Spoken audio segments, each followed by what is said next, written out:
Okay, guys. Vocal training with Phelan. Uh, First thing that a lot of guys have problems with and makes their voice not sound as projected and manly as it could is poor posture. Um, Poor posture can tend to make your voice sound a little muffled and a little hard to hear.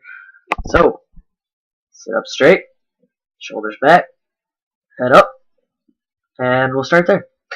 Alright, so now that we're sitting in the proper position, or standing, or whatever you may happen to be doing.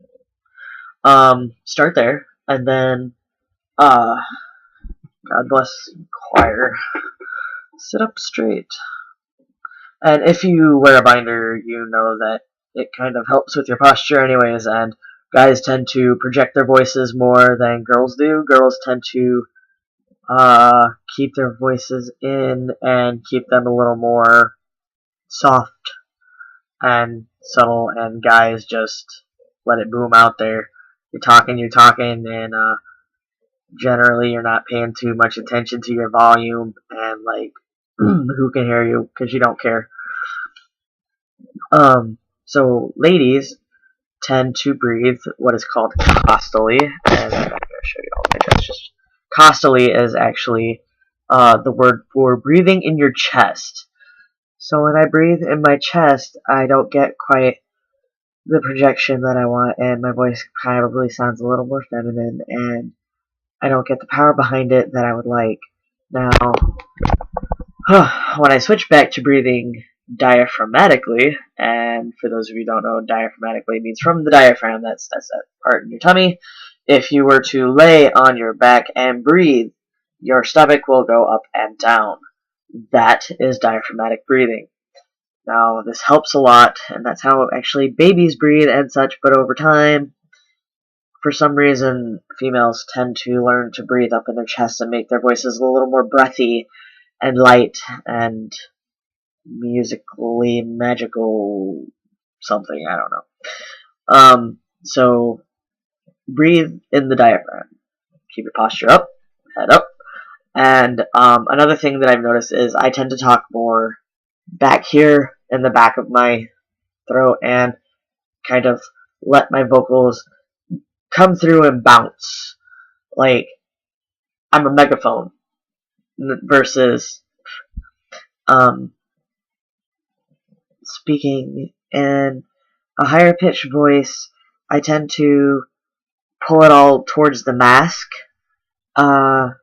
In the front of my face is where I'm making my sounds, and in the sinuses. So in the mask area is where I tend to speak if I'm speaking in a higher pitched voice. And I want it to sound more feminine, then I speak up here. Um, and I speak from my chest. And between the two of those, it gives me a lighter, more feminine, more breathy sound than talking from my diaphragm and from the back of my throat. One thing you want to be careful with is don't overstrain your voice.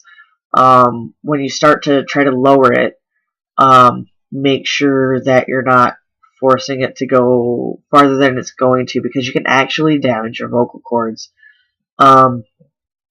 Like, I can drop my voice really low to like here, but it sounds funny, it's unnatural, and it actually strains my vocal cords. But doing this doesn't make me feel or sound any more manly than it would than when I talk up here, where my voice is naturally comfortable. It's not straining, it doesn't hurt, I don't feel hoarse when I'm done speaking. I don't lose my voice when I'm done speaking. So, those are the first tips. So, go ahead and try to speak in a lower voice. That's fine, but if it starts to crack and feel strained and tense and hurts, then stop. You're overextending yourself. You want to move down slowly, but start out with the simple things. Sit up straight, shoulders back, head up, and project. Project your voice. That can and speak more like a megaphone versus, I don't even know what to call it.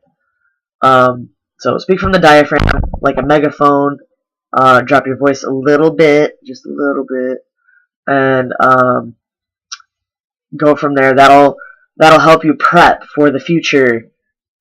How to get your voice lower vocal trainings with Phelan. So start with the simple things, work on those, and we'll get to how to make it lower later. Alright, I'll see you guys later. Thanks.